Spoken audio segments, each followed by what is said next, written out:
যাই হোক, আপনাকে প্রথমে টিকিট ক্রয় করতে হবে, তারপর। হ্যালো ভিউয়ার্স, আসসালামু আলাইকুম, welcome to my another new blog. নতুন একটা ভিডিওতে আপনাদেরকে স্বাগত। আমি আজকে চলে আসলাম ঢাকা চিড়িয়াখানা। যাই হোক, সাথে থাকুন, সেই চিড়িয়াখানা আপনাদের মধ্যে উপস্থাপন করতেছি, আমিও উপভোগ করি, একসঙ্গে সবাই উপভোগ করি।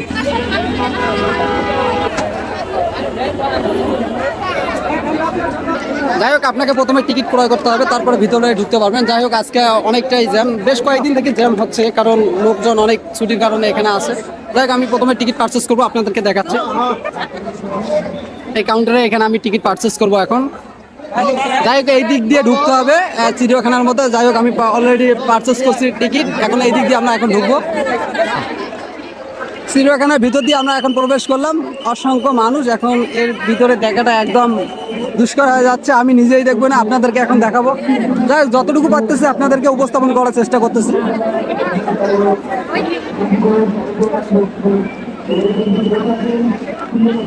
যাই হোক, চিড়িয়াখানার ভিতরে আপনাকে প্রবেশ করতে গেলে আপনাকে প্রথমে একজন করে 50 টাকা করে নেবে। আসলে ছোট বাচ্চা যাদের আছে তাদের জন্য, মানে যারা 2 বছরের উপরে বাচ্চার বয়স, তাদের 50 টাকা ক্রয় করতে হবে। যাই হোক, অনেকটাই লোক, এতটা লোকের মধ্যে ভিডিও করাটা একদম দুষ্কর হয়ে যাচ্ছে, কারণ আমি নিজেই একদম হিমশিম অবস্থায় আছি। তারপরে যতটুকু পারতেছি আপনাদের মধ্যে আমি উপস্থাপন করার চেষ্টা করতেছি। এখন আমরা আছি সিংহরা অবস্থানে, যেখানে সিংহরা বসবাস করে, আমরা সেই অবস্থায় আছি। আপনাদেরকে দেখানোর চেষ্টা করতেছি সিংহরা যে অবস্থায় আছে, তাদেরকে দেখানোর জন্য হাজারো দর্শক এবং জনগণ, উচ্চ পড়া জনগণের সম্মুখীন হতে হচ্ছে। যাই হোক, যতটা পারতেছি আপনাদেরকে উপস্থাপন করার চেষ্টা করতেছি, সাথেই থাকুন, অবশ্যই ভিডিওটা ভালো লাগবে। এই সেই ভাল্লুক, আমি নিজেও ভালো করে দেখতে পাচ্ছি না, আপনাদেরকে এখন কিভাবে আমি দেখাবো। তারপরে যতটুকু পারতেছি আপনাদেরকে উপস্থাপন করার চেষ্টা করতেছি।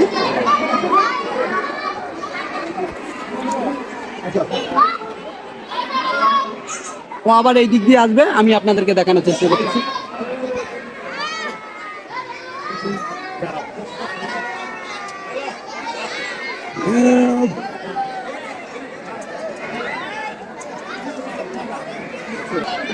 যাই হোক, অনেকটা ভালো লাগলো, সে আমাদেরকে অনেকটাই মজা দিয়েছে, আমরা অনেকটা মজা করতেছি, এনজয় করতেছি। আর অন্য জীবজন্তুগুলো আছে তাদেরকেও দেখানোর চেষ্টা করতেছি। পরিশেষে আমরা বাঘের সন্ধান পেয়ে গেলাম। অনেকটাই কষ্ট হয়েছে বাঘে খুঁজতে।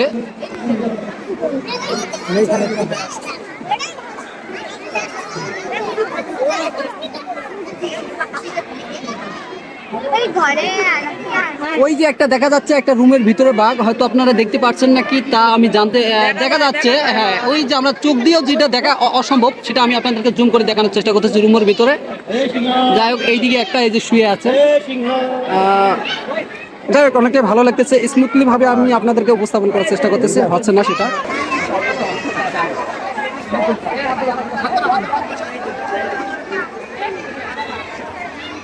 হয়েছে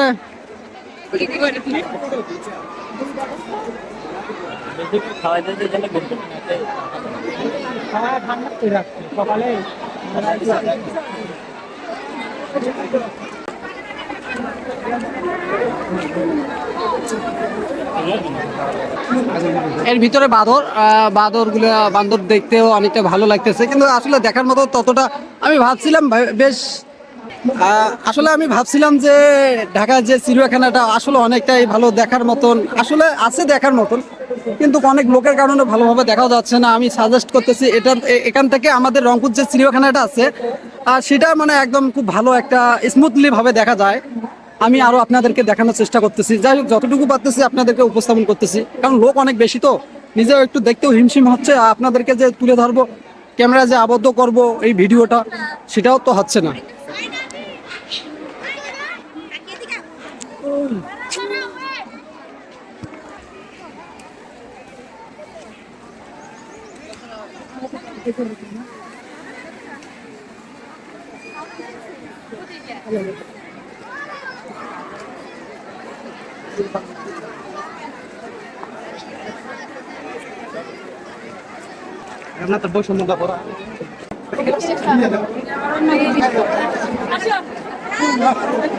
ভাই, আমি চিড়িয়াখানার মধ্যে কিছু দেখাইতে পাচ্ছি না, এটা ব্যাড লাক আমার, কারণ এতটাই লোক, আমি কিভাবে আপনাদেরকে দেখানোর চেষ্টা করব।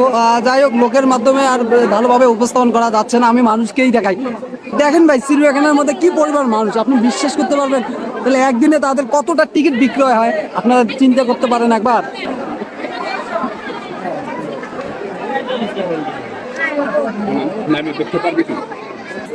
এই সামনে যান ভাই, সামনে থেকে সরান।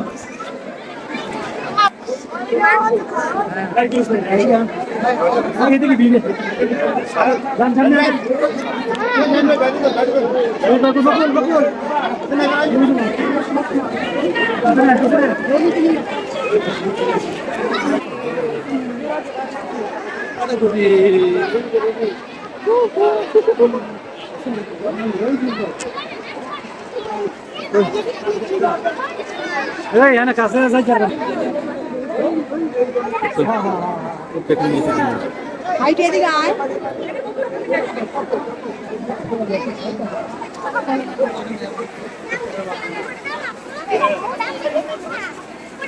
আগে ঠিক আছে, সব কিছু চেষ্টা কর।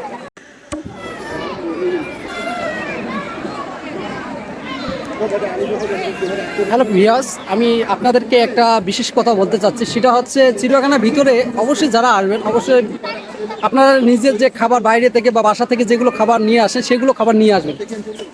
নিয়ে আসলে কি হবে, আপনাদের অনেকটাই টাকা সাশ্রয় হবে এবং টাকা অনেকটাই বেঁচে যাবে। কারণ ভিতরে যে খাবার একটা করে দিচ্ছে, আমি আপনাদেরকে যে ভিডিওটা দেখালাম এর আগে, যে খাবারের আইটেমটা, এটা পার্সেসটাই হচ্ছে 200 টাকার। ভাই 90 টাকা 80 টাকা হলে এই পার্সেস কিন্তু বাইরে পাওয়া যায়, সেখানে নিচ্ছে এরা 200 টাকা। তাহলে বোঝেন ভাই কি পরিমাণ টাকা এরা নিচ্ছে, বুঝতে পারছেন? যেখানে পানির বোতল একটার দাম 30 টাকা, এরা নিচ্ছে 40 টাকা, যেখানে 25 টাকা, মানে তার মানে একটা করে পার পিসের দাম 10-20 টাকা করে বেশি নিচ্ছে, এক্সট্রা বেশি। আমি আপনাদেরকে অবশ্যই সাজেস্ট করব, যারা বাইরে থেকে দূর দূরান্ত যারা আসবেন, অবশ্যই বাসা থেকে খাবার ভালো একটা আইটেম বা বাইরে থেকে খাবার পারচেস করে নিয়ে আসবেন, তাহলে হয়তো আপনাদের অনেকটাই সাশ্রয়ী হয়ে যাবে। আসলে গাইস, আমি যতটুকু পারছি আপনাদের মধ্যে উপস্থাপন করার চেষ্টা করলাম। আসলে আমি বলতে চাচ্ছি, আপনাদেরকে সাজেস্ট করব, আসলে এইরকম পরিবেশে কখনো আপনারা আসবেন না, তাহলে হয়তো আপনাদের মানুষকে দেখানো হবে, কিন্তু এই যে চিড়িয়াখানার ভিতরে যে জীবজন্তুগুলো আছে তাদেরকে দেখানো হয়তো কষ্টকর হয়ে যাবে। যাই হোক, আমি আপনাদেরকে সাজেস্ট করতেছি, অবশ্যই আপনারা নিরিবিলি যে কোনো একটা সময় বা যে কোনো, মানে অনেকেই বর্তমান তো এখন তো কারখানা সবগুলো তো বদ্ধ, ছুটির দিন, এই জন্য সবাই আসছে, এই জন্য অতিরিক্ত লোক, আপনারা দেখতেই পাচ্ছেন কি পরিমাণ লোক। আসলে আমি যতটুকু পারছি আপনাদেরকে উপস্থাপন করার চেষ্টা করছি। আর অবশ্যই কে কোথা থেকে ভিডিওটা দেখতেছেন, অবশ্যই ভিডিওটা ভালো লাগলে লাইক করবেন, আর ভিডিওটা কেমন লাগছে অবশ্যই কমেন্টে জানাবেন। আর কে কি রিলেটেড ভিডিও চাচ্ছেন অবশ্যই আমার কমেন্টে জানাবেন, তাহলে অবশ্যই আমি আপনাদের সেই ভিডিওগুলো দেওয়ার জন্য প্রস্তুত থাকবো। অবশ্যই সবাই ভালো থাকবেন, সুস্থ থাকবেন। Thank you for my watch.